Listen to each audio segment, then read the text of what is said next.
I want to say hello and thank you from my whole QSA. You are literally the reason that we were formed.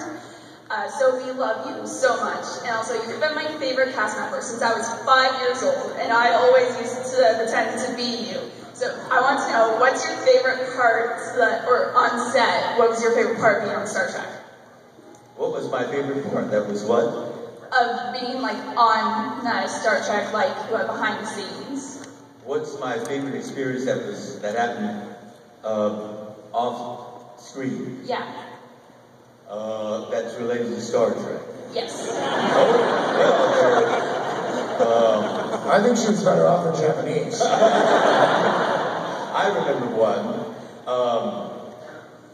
We finished the day's work, and we were Jimmy June and I were walking back to our cars. And Jimmy said, I have no dinner plans, do you? And I said, no, as a matter of fact, I don't either. And he said, well, let's do something. And I said, okay, what do you feel like? And we said, well, I don't know, what do you feel like? And I said, well, what about going to a sushi bar? And he says, what's that?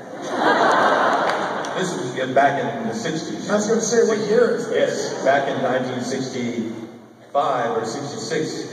And sushi wasn't known at all. And as a matter of fact, when I first said sushi, Jimmy said Gesundheit. And so I had to explain to him that it's a ball of rice with raw fish, and I was a little skittish about telling him it's raw fish, because anything raw people get kind of squeamish about. And I said, you sit at a bar, and all I had to do was say, you sit at a bar. And Jimmy said, a bar? Good, let's go there. So we drove down to Little Tokyo, to a sushi bar that no longer exists. But we walked in, and I introduced him to sushi. He took to it like a fish to water. He loved it. And the next day, back on the set, he was telling everybody about this fantastic dining experience and the way he talked to people about it. You pick this thing up and you put it in your mouth and you run your tongue over it, and it's fleshy, and you just run it over it, and then you bite softly and you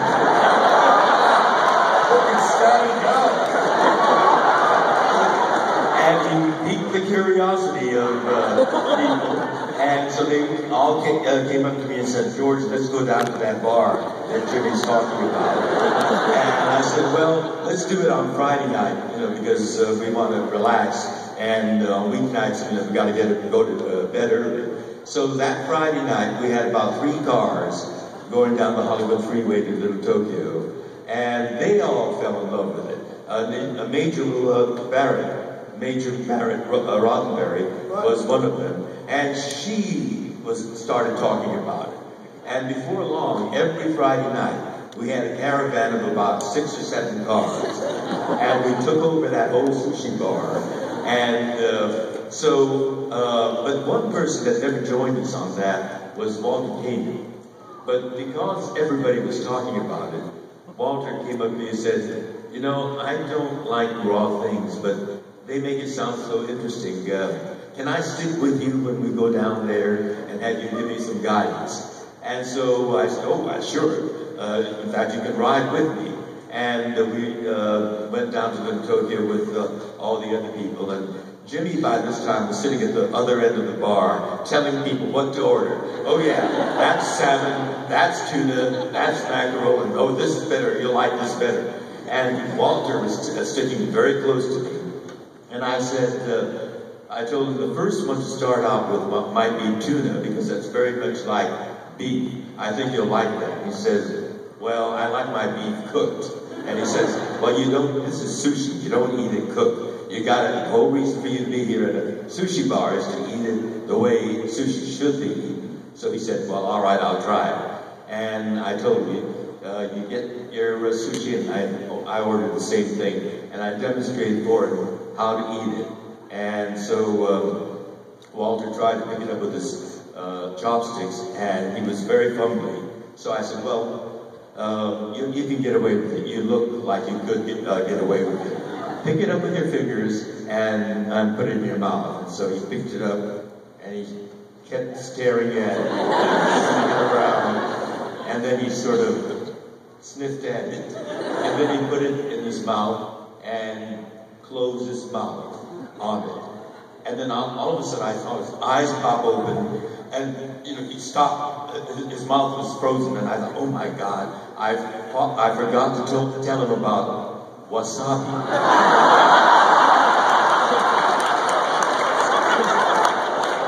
He opened his mouth, got his napkin, spat it all out, and he started to hack. And tears ran out of his eyes. His nose ran, and I think the wax in his ears popped out. The poor guy. He never joined us on a sushi expedition. I gotta tell you, Little Tokyo is a side street in downtown Los Angeles. We're talking in the 60s. Can you imagine going out to dinner in the 60s going, dude, I swear to God, I think I see the entire cast of Star Wars. Don't look. I need to walk over there, you can see it. That's an amazing story. By the way, before I get to a question over there, I'd just like to tell you, I have had the pleasure of eating sushi all over the world, and I would say Seattle is some of the finest fish. You're right. Question right here for Mr. Tekai. Yeah, I just wanted to ask Mr. Tekai about one of my favorite moments in Star Trek and television history. I want to know, could you and me a topless sword fight at one point? You'd like to know if you and he can ever have a topless sword fight. Let me have a look at your top.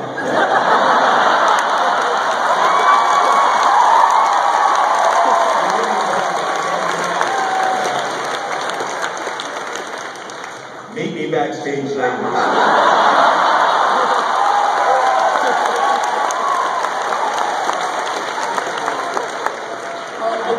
Time for another question. Right here, this young lady or gentleman. I hear it seems quite dark right now. Dude. Hey, man.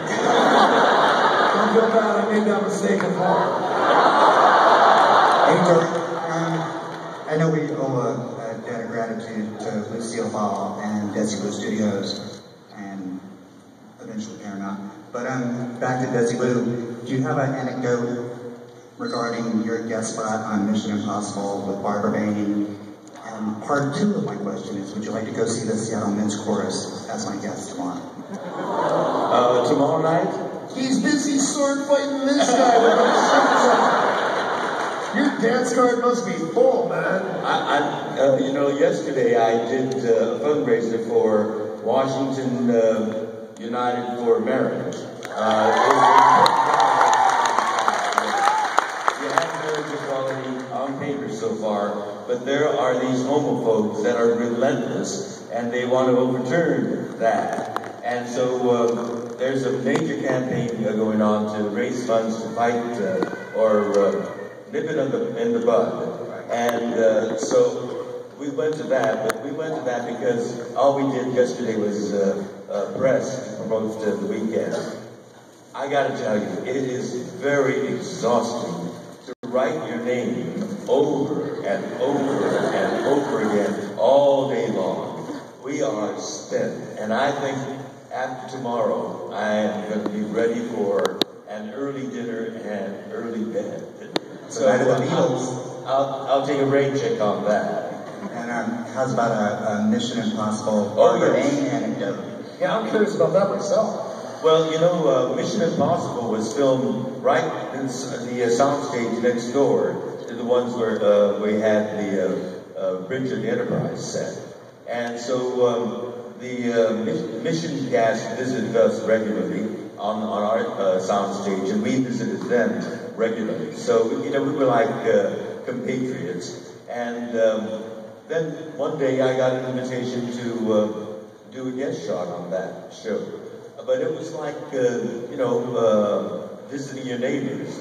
I knew Barbara Bain and Marty Landau, Peter Graves, Greg Morris, and so it was a lot of fun working with them. I don't remember anything anecdotal to share with you. But then when we were canceled, Leonard became a regular on that show because that Mission Impossible was not canceled. And so we had... Marty and Barbara were canceled.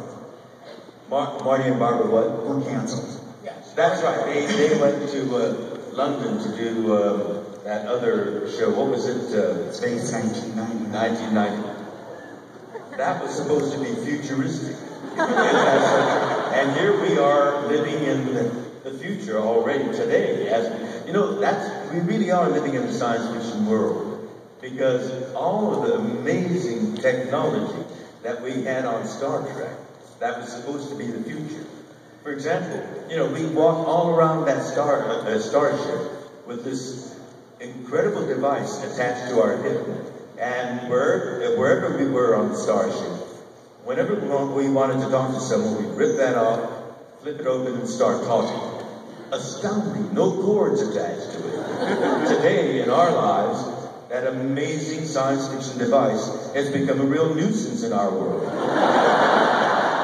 You know, we are living in a science fiction world, and it's it takes pictures, we make restaurant reservations, we buy movie tickets. It's an amazing device, and we are now in that science fiction world. Do you think that the science fiction of the past has had the influence on shaping the science of things? Have you noticed, let's see, what was not Buck Rogers, before Buck Rogers? Space Patrol. Space Patrol. Have you noticed how much spaceships looked like the space shuttle 30 years before there was a space shuttle? It's my theory, and I just want to get your opinion on it, that young people who then go to school and study science and technology get impressed upon them visions from their youth, in some cases Star Trek, sometimes before that, and then they make our current technology to fit the memory they already have. Because things do look similar to things you have. Everyday devices that are advanced technology look incredibly like the equipment you already carried on Star Trek 35 years ago, 38 years ago. Do you think that your shows and shows like it of the past actually shape the technology of the future?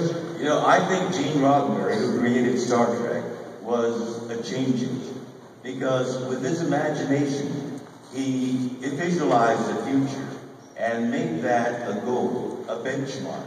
And other change agents, like the inventors, the engineers, the scientists, the technicians, you know, took that as a goal to strive for. And they, with their genius, made that a reality. So it takes someone with the kind of imagination and creativity that Gene Roddenberry had to place a goal in the future. And then that future becomes our commonplace, everyday, amazing phenomenon. I believe you are correct. Yes, we have a question for Mr. Tekai over here. Well, actually, it's not a question. It's actually a thank you. My husband, who's here today, he wants to thank you for your wonderful body of work. And he wanted to see the future adventures of Captain Sulu. You know, so do I. I thought after Star Trek VI, The Undiscovered Country, that was the most obvious opening for Starship Excelsior series, you know, with, of course, Captain Sulu in that center power chair.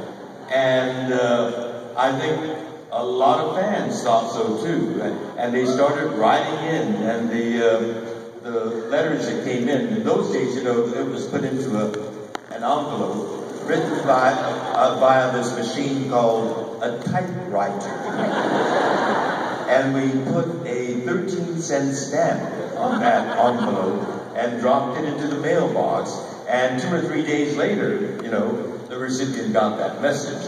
And in this case, it was NBC.